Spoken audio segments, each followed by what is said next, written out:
પરમ વંદનીય બાપજી, સંતગણ, સૌ સન્માન્ય નેતૃત્વ, આપણું આગેવાનો, બધા તમામ આગેવાનો અગ્રણીઓ. હું આવ્યો પહેલાં ડૉક્ટર સાહેબ ભાષણ કરતા હતા. મને લાગ્યું કે ડૉક્ટર સાહેબ પણ ખૂબ સારી રીતે વાતો બધી ઉદાહરણ સાથે આપી શકે છે.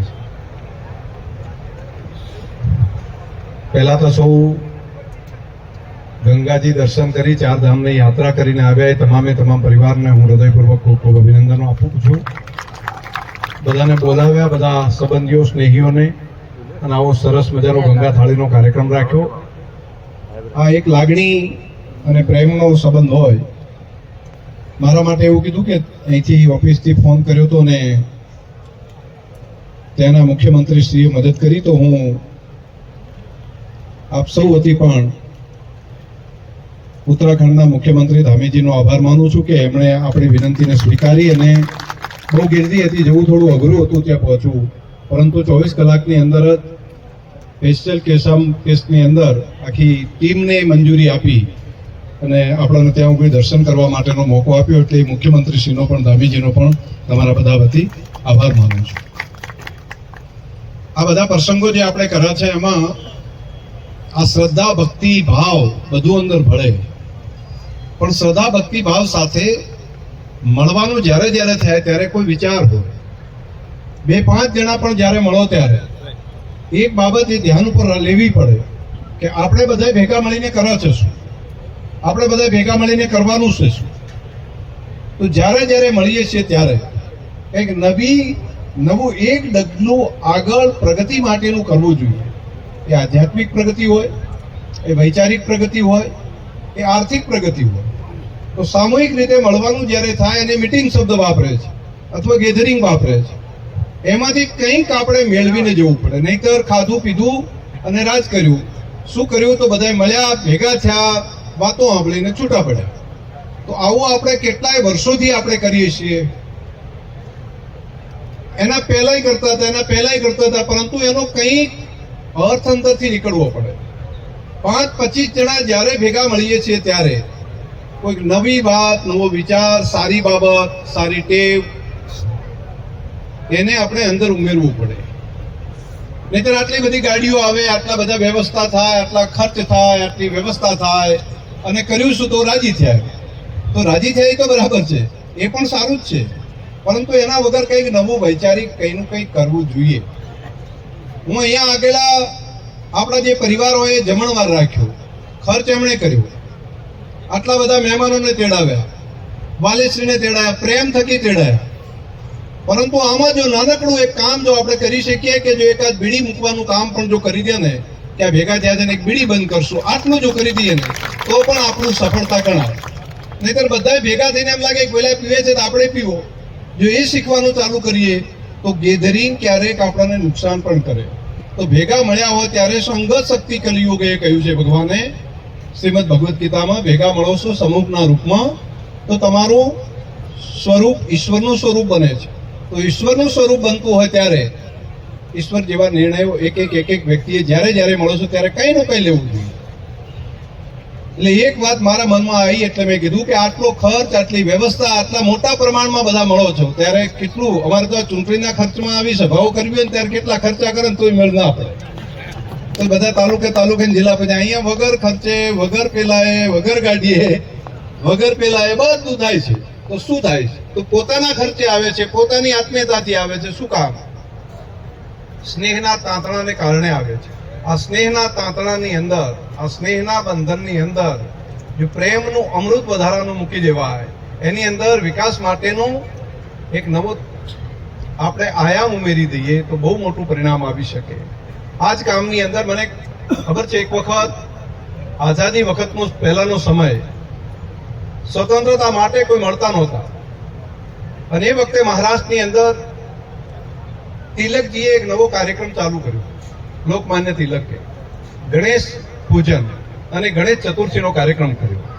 આમ લડાઈ સ્વતંત્રતા માટેની નથી મળતી, પરંતુ ગણેશ ચતુર્થીના નિમિત્તે બધા ભેગા મળીને એક મત બનાવ્યો, અને એ પછી ધીમે ધીમે એક જન આંદોલન તરીકે ઊભું થયું, અને બધાની અંદર સ્વતંત્રતા માટેની એક નવી આલેખ જાગી.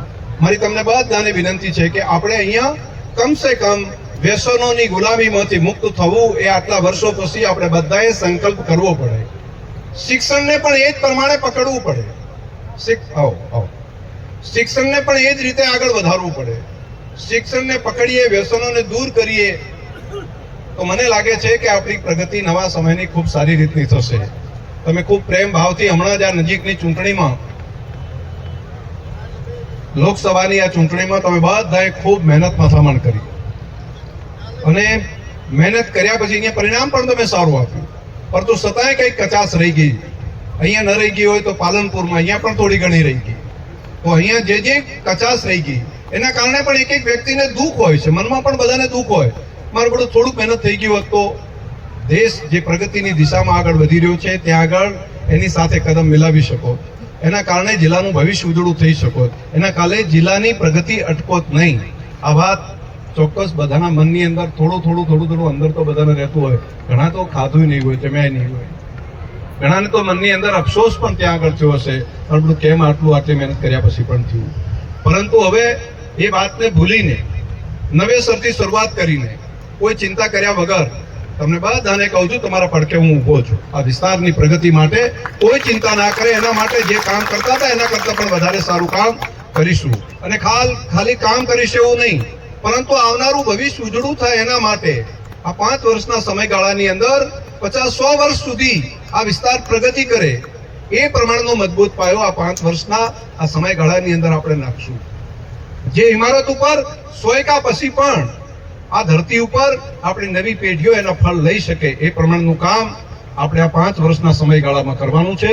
અને માત્ર મારા શબ્દ નથી, હું જે બોલું છું, હું વાત કરું છું, ખૂબ વિચારીને કરું છું કે એવા અનેક કામો કરવા છે કે જે સોયકા સુધી પ્રજા યાદ રાખે, સોયકા સુધી યાદ રહે એ પ્રમાણેના કામ આ 5 વર્ષના સમયગાળામાં આપણે કરવા છે.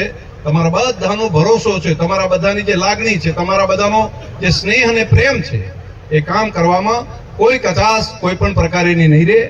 એટલે મનમાંથી આળસ, થોડી નિરાશા હોય એને ખંખેરીને આગળ વધો. સારું કરવા વાળાનું કાયમી સારું જ થયું છે. ઈશ્વરની પણ કાયમી એક શક્તિ હોય છે, નિયતિનો પણ એક આધાર હોય છે, પ્રકૃતિના પણ કેટલાક નિયમો જ હોય છે. ગમે એટલા અવરોધોની વચ્ચે પણ આખીરની અંદર જ્યારે તમે સાચા રસ્તા ઉપર હોય, પરોપકારનું કામ કરતા હોય તો ઈશ્વરની શક્તિ મળતી હોય છે. આ શક્તિ કાયમી સદૈવ આપણા વિસ્તાર ઉપર મળશે. આ બનાસકાંઠા જિલ્લાની અંદર જે સૂકો પ્રદેશ છે એની અંદર કાયમી મળશે. જે કામ કરવાના હોય એમાં ધીમે ધીમે કરતા એક ડગલું એક દિવસે નથી દેખાતું હોય. આજે કરેલું કામ આજે આપણને નાનું લાગતું હોય પણ ભવિષ્યની અંદર મોટું પરિણામ એનું આવતું હોય છે. 2 દિવસમાં રાજ્યના મુખ્યમંત્રીશ્રીને અહીં બોર્ડર ઉપર યોગ દિવસનો કાર્યક્રમ કરે એના માટેની એમણે એ કાર્યક્રમ કર્યો છે અને નડાબેટની અંદર એ કાર્યક્રમ રાખવાનું નક્કી કર્યું છે. યોગ દિવસ નિમિત્તે રાજ્યના મુખ્યમંત્રીશ્રી ત્યાં આવશે, પરંતુ એ રોકાવાનું છે ને અહીંયા આગળ કરશે થરાદમાં. અને થરાદમાં રોકાવાનો કાર્યક્રમ થશે ને એકાદ ગામડાની અંદર, વડગામડા જેવાની અંદર જઈને નાની મીટિંગ પણ કરે તો ખેડૂતોની સાથે મળે, વાતચીત કરે, ત્યાંથી પ્રશ્ન કઈ મગજમાં સમજાય તો સીધી ધરતીની ખબર પડે એમને પણ કે હા આવો એક પ્રશ્ન અહીંયા નાનકડો છે, અથવા તો આનું આ કામ આ ગામડો આ રીતે જીવે છે, ગામડાની આ પાણીની સમસ્યાનો ઉકેલ આ રીતે કરી શકાય, આ પાણી આવવાને કારણે આટલો બદલાવ થયો તો જે બાકી રહી ગયા છે ત્યાં આગળ બદલાવ નવું કરવું હોય તો શું કરી શકાય વધારાનું. એક કામ, એક ઘટના એ આપણા વિસ્તારની પ્રગતિ માટેની છે.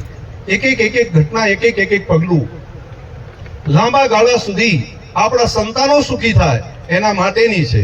તો આ કામ અમારાથી બનતું અમે કરી રહ્યા છે, પણ તમારા બધાનો સાથ સહકાર હોય ત્યારે જ થાય. અમે એકલા કશું ન કરી શકીએ. તમારો બધાનો સાથ સહકાર ના હોય તો એક માણસ કામ કરીને કેટલું કરે, થાકી જાય માણસ. તમારા બધાનો સમર્થન જોઈએ, તમારા બધાનો ટેકો જોઈએ, તમારા બધાનો અંદર સહયોગ જોઈએ અને 36 કોમનો બધાનો સહયોગ તમારા થકી તમે બધા ભેગા મળીને કરી શકો. તો બધાનો ટેકો સહયોગ હોય તો જ આપણે કામ સારી રીતે આગળ કરી શકાય. તો મારી તમને બધાને પણ પ્રાર્થના હતી કે જ્યારે પણ પ્રગતિની દિશામાં કોઈ કદમ માંડવાનું આવે, અત્યારે હવે મતનું કામ નથી હાલ, પરંતુ અત્યારે પ્રગતિનો સમય છે. તો પ્રગતિના સમયની અંદર પણ બધાનો સાથ સહકાર જોઈએ. સૌનો સાથ હોય તો સૌનો વિકાસ સુધી આગળ વધી શકાય. તો મેં આટલી જ વાત તમને કરવાની હતી. નાની પાવડ ગામને હું હૃદયથી ખૂબ અભિનંદન આપું છું. બધા આયોજક મિત્રોને પણ ભગવાન ખૂબ શક્તિ આપે. ગંગા મૈયાના દર્શન કરીને આવે ને, એમને તો દર્શન કરીએ ને તો પણ પુણ્ય મળે એમ કહે છે. તો તમે બધા તો ભાગ્યશાળી છો કે શેખ ત્યાં દર્શન કરી આવ્યા. તમે કાશીમાં પણ ત્યાં આવ્યા હતા, પરંતુ હું ત્યાં આમ તો તે દિવસે કાશીમાં જ મારો પણ હતું ત્યાં, પણ તમે કંઈક વચ્ચે અટવાયેલા હતા. પણ પછી હરિદ્વાર જતા જતા કોન્ટેક આ પ્રમાણે ઋષિકેશ ના સેન્ટર ઉપરથી ફોનથી વાત થઈ અને બધા ત્યાં બદ્રી કેદાર બધે દર્શન પણ કરી આવ્યા. ખૂબ બધાને અભિનંદન. ગઈકાલે પણ દેશના પ્રધાનમંત્રી શ્રી વારાણસીમાં હતા. ગઈકાલે વારાણસીમાં એમને ખેડૂતો માટે દરેકના ખાતામાં પૈસા જમા કરવા માટેનું એક મોટી પહેલ ખેડૂતોના ખાતામાં પૈસા આપવાની કરી. બધાના ખાતામાં શરૂઆત થઈ ગઈ હશે, પહોંચી ગયા. હવે જરા હાથ ઊંચો કરો ખાતામાં પહોંચ્યા હોય. અને ગઈકાલે એમણે બનાસને પણ ખૂબ સારી વાત કરી, બનાસ ડેરીની પણ ખૂબ સારી વાત કરી છે કે બનાસ ડેરી આવીને અહીંયા જ માત્ર નહીં પરંતુ વારાણસીમાં પણ ઘણું બધું કામ ત્યાં આગળ વિસ્તારમાં કર્યું છે, એની પણ એમણે વાત કરી. ત્યારે એક એક વ્યક્તિનું, એક એક બનાસવાસીનું પણ આ ગૌરવ છે આપણા બધા માટે કે ત્યાંની ધરતી માટે પણ આપણા જિલ્લાની વાત થાય, આપણા જિલ્લાની સંસ્થાની વાત થાય તો એક એક બનાસવાસીનું આ ગૌરવ છે. તમને બધાને હૃદયથી એના પણ શુભકામનાઓ. બધાએ જમી લીધું? બાકી છો? બધાએ બાકી છો? જમ્યા છો? પાછળ પૂછ્યું તો બધાને ચીડે. બાકી? સારું, તો પછી હવે હું મોડું નથી કરતો. બધાએ અહીંયા ડોક્ટર સાહેબ બાકી બધાએ ઘણી બધી વાતો કરી છે. તો આપ સૌને પણ ખૂબ શુભકામનાઓ. મારી સાથે એક વખત હાથ ઊંચો કરીને ભારત માતાની જય બોલો. બોલો ભારત માતા કી, ભારત માતા કી, ગંગા મૈયા કી. ખૂબ ખૂબ આભાર.